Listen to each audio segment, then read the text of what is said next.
Gênesis capítulo 41. 2 anos se passaram. Um dia o rei do Egito sonhou que estava de pé na beira do rio Nilo. De repente, saíram do rio 7 vacas bonitas e gordas, que começaram a comer o capim da beira do rio.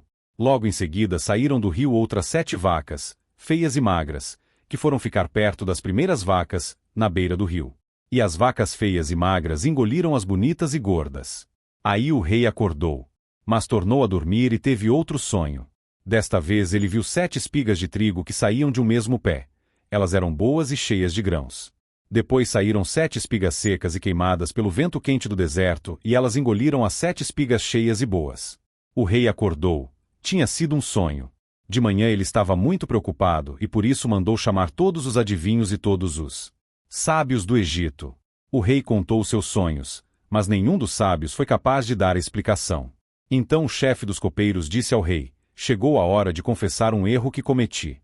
Um dia o Senhor ficou com raiva de mim e do chefe dos padeiros e nos mandou para a cadeia, na casa do capitão da guarda. Certa noite cada um de nós teve um sonho, e cada sonho queria dizer uma coisa. Lá na cadeia estava com a gente um moço hebreu, que era escravo do capitão da guarda. Contamos a esse moço os nossos sonhos, e ele explicou o que queriam dizer. E tudo deu certo, exatamente como ele havia falado. Eu voltei para o meu serviço, e o padeiro foi enforcado. Então o rei mandou chamar José, e foram depressa tirá-lo da cadeia. Ele fez a barba, trocou de roupa e se apresentou ao rei. Então o rei disse: eu tive um sonho que ninguém conseguiu explicar. Ouvi dizer que você é capaz de explicar sonhos. Isso não depende de mim, respondeu José. É Deus quem vai dar uma resposta para o bem do Senhor, ó rei. Aí o rei disse: sonhei que estava de pé na beira do rio Nilo. De repente, saíram do rio 7 vacas bonitas e gordas, que começaram a comer o capim da beira do rio. Depois saíram do rio outras 7 vacas, mas estas eram feias e magras. Em toda a minha vida eu nunca vi no Egito vacas tão feias como aquelas. E as vacas feias e magras engoliram as bonitas e gordas, mas nem dava para notar isso, pois elas continuavam tão feias como antes. Então eu acordei. Depois tive outro sonho. Eu vi 7 espigas de trigo boas e cheias de grãos, as quais saíam de um mesmo pé. Depois saíram 7 espigas secas e queimadas pelo vento quente do deserto, e elas engoliram as 7 espigas cheias e boas. Eu contei os sonhos aos adivinhos, mas nenhum deles foi capaz de explicá-los. Então José disse ao rei: os 2 sonhos querem dizer a mesma coisa. Por meio deles Deus está dizendo ao Senhor o que ele vai fazer. As 7 vacas bonitas são 7 anos, e as 7 espigas boas também são. Os 2 sonhos querem dizer uma coisa só. As 7 vacas magras e feias que saíram do rio depois das bonitas e também as 7 espigas secas e queimadas pelo vento quente do deserto são 7 anos em que vai faltar comida. É exatamente como eu disse. Deus mostrou ao Senhor, ó rei, o que ele vai fazer. Virão 7 anos em que vai haver muito alimento em todo o Egito. Depois virão 7 anos de fome. E a fome será tão terrível, que ninguém lembrará do tempo em que houve muito alimento no Egito. A repetição do sonho quer dizer que Deus resolveu fazer isso e vai fazer logo. E José continuou: portanto, será bom que o Senhor, ó rei, escolha um homem inteligente e sábio e o ponha para dirigir o país. O rei também deve escolher homens que ficarão encarregados de viajar por todo o país para recolher a 5ª parte de todas as colheitas, durante os 7 anos em que elas forem boas. Durante os anos bons que estão chegando, esses homens ajuntarão todo o trigo que puderem e o guardarão em armazéns nas cidades, sendo tudo controlado pelo Senhor. Assim, o mantimento servirá para abastecer o país durante os 7 anos de fome no Egito, e o povo não morrerá de fome. O conselho de José agradou ao rei e aos seus funcionários. E o rei lhes disse: não poderíamos achar ninguém melhor para dirigir o país do que José, um homem em quem está o Espírito de Deus. Depois virou-se para José e disse: Deus lhe mostrou tudo isso, e assim está claro que não há ninguém que tenha mais capacidade e sabedoria do que você. Você vai ficar encarregado do meu palácio, e todo o meu povo obedecerá às suas ordens.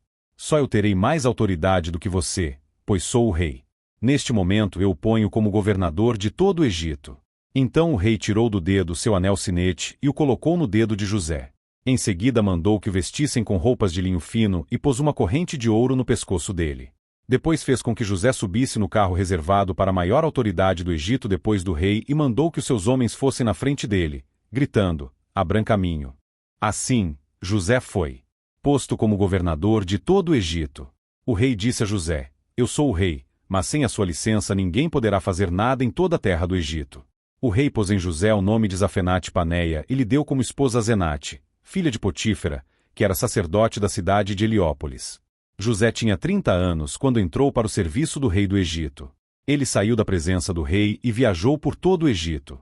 Durante os 7 anos de fartura a terra produziu cereais em grande quantidade. E José ajuntou todos os cereais e os guardou em armazéns nas cidades, ficando em cada cidade os cereais colhidos nos campos vizinhos. José ajuntou tanto mantimento, que desistiu de pesar, pois não dava mais, parecia a areia da praia do mar. Antes de começarem os anos de fome, José teve 2 filhos com a sua mulher Asenate. Pôs no primeiro o nome de Manassés e explicou assim: Deus me fez esquecer todos os meus sofrimentos e toda a família do meu pai.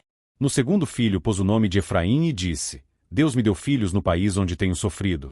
Então acabaram-se os 7 anos de fartura no Egito, e, como José tinha dito, começaram os 7 anos de fome. Nos outros países o povo passava fome, mas em todo o Egito havia o que comer. Quando os egípcios começaram a passar fome, foram pedir alimentos ao rei. Ele disse: Vão falar com José e façam o que ele disser. Quando a fome aumentou no país inteiro, José abriu todos os armazéns e começou a vender cereais aos egípcios. E de todos os países vinha gente ao Egito para comprar cereais de José, pois no mundo inteiro havia uma grande falta de alimentos. Gênesis capítulo 42. Quando Jacó soube que havia mantimentos no Egito, disse aos filhos: Por que vocês estão aí de braços cruzados? Ouvi dizer que no Egito há mantimentos. Vão até lá e comprem cereais para não morrermos de fome. Então os 10 irmãos de José por parte de pai foram até o Egito para comprar mantimentos. Mas Jacó não deixou que Benjamim, o irmão de José por parte de pai e de mãe, fosse com eles. Ele tinha medo de que lhe acontecesse alguma desgraça. Os filhos de Jacó foram comprar mantimentos junto com outras pessoas, pois em todo o país de Canaã havia fome. Como governador do Egito, era José quem vendia cereais às pessoas que vinham de outras terras. Quando os irmãos de José chegaram, eles se ajoelharam na frente dele e encostaram o rosto no chão. Logo que José viu os seus irmãos, ele os reconheceu, mas fez de conta que não os conhecia. E lhes perguntou com voz dura: Vocês, de onde vêm? Da terra de Canaã, responderam.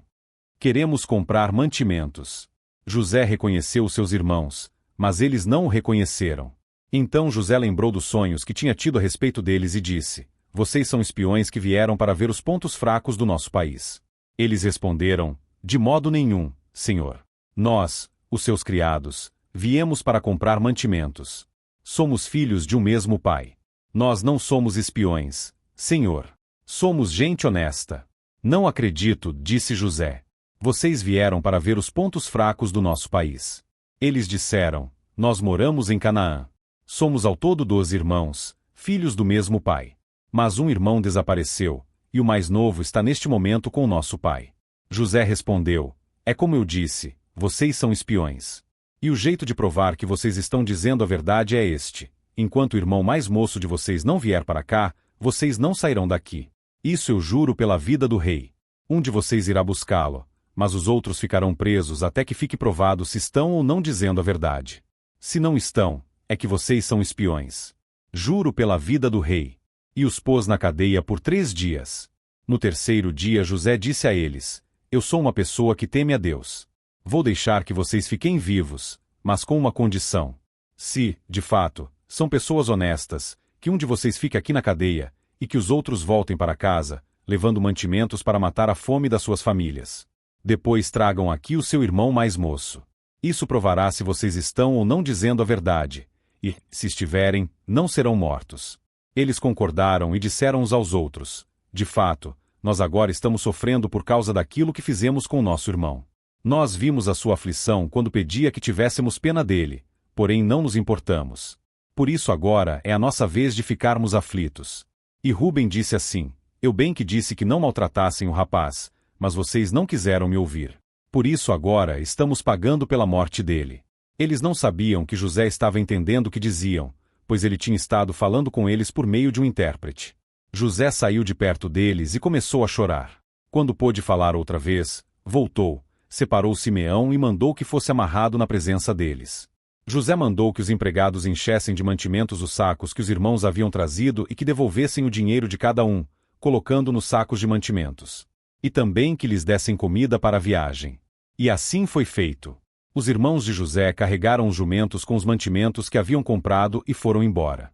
Quando chegaram ao lugar onde iam passar a noite, um deles abriu um saco para dar comida ao seu animal e viu que o seu dinheiro estava ali na boca do saco de mantimentos.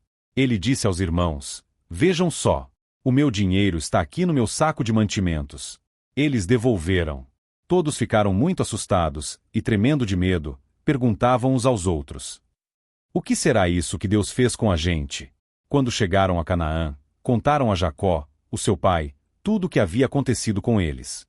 E disseram: "Aquele homem, o governador do Egito, tratou a gente com brutalidade e nos acusou de termos ido ao seu país como espiões.